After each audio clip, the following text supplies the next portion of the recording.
Okay, so now let's have a quick look at the world border. So we can restrain the players within a certain area. I am going to pick this area right here. Fill, tab, tab, tab. Copy those. I don't need any command blocks for this one. I'm just going to type it all in chat. So let's set a world border. World border, first of all, it's center. And that is going to be where we were just standing. So let's paste those coordinates. But it doesn't like them. What's wrong? Well, it doesn't need a Y coordinate. So let's remove the Y coordinate, the middle one. There we go. So now its center is 29, 15. Oh, well, I still can't see it. And that's because mine is set very large at the moment. So let's change its size. World border set. Let's set it to 5. There it is. So it's centered here, and it is 1, 2, 3, 4, 5. Now I am in creative and I cannot go through the world border. I think I could probably ender pearl through it.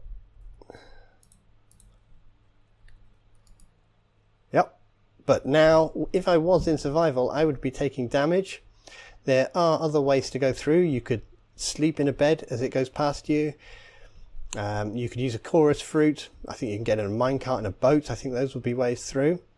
But we're not dealing with them. We just want to be able to manipulate it. So this is a pretty small map. So we've picked our center point. We have set a size. Let's set it to 50. There we go. So there's a bit larger if we didn't want anyone to go outside those boundaries there. Or maybe we wanted to do a kind of what's the game? PUBG thing where the border shrinks every now and then.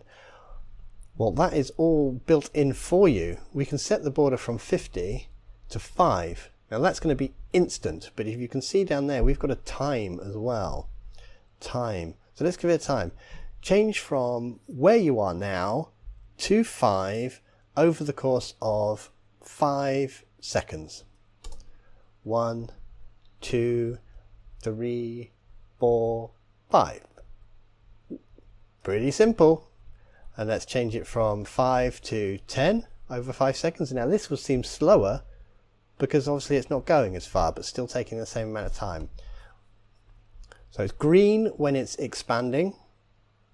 And if you noticed before, it is red when it is shrinking.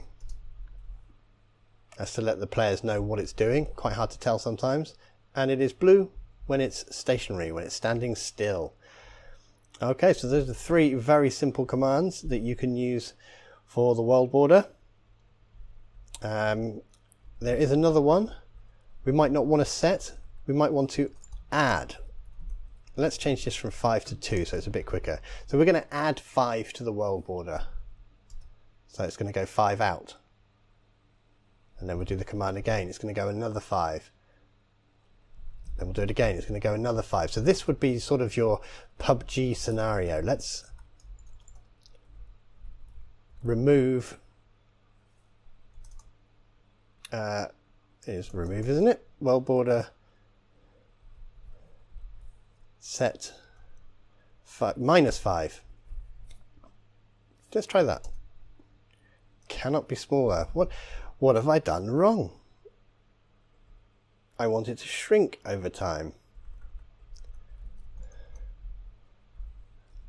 Add. There we go. We can't set it to minus, but we can add a minus amount. So what we could do is maybe every 5 minutes we run the command. Ooh, the border gets a little bit smaller. 5 minutes pass, the border gets a little bit smaller. What is going to happen? There we go. Now it's saying, hey, if I take 5 off there, it's going to be 0, and that just doesn't make sense to me. So I'm not going to run the command anymore. Nice and simple though. Let's set it wide again. So this is where you're starting. Whoosh. That's the beginning of your PUBG map. Your players start playing, and you, every couple of minutes, you take 10 off. The map shrinks. The map shrinks. There we go. And so you're restricting the area that it can play in. and they'll be forced to group together. That'll make them fight or whatever it is you want them to do. You can move the center. So where is the center here? Center, let's put the center at 0, 0. Let's see where that is. Over there. But you can already see there's a problem with that. If you just move the center and you don't care where any of your players are, probably quite a lot of them are going to be ending up outside of the world border. They're going to get this red tinge around their screen and they're going to be taking damage. And they're not going to know where you've moved the border to. So they might not be able to go back in. Okay, well, that is how you manipulate the world border to make it grow and to make it shrink and to control where it is centered on.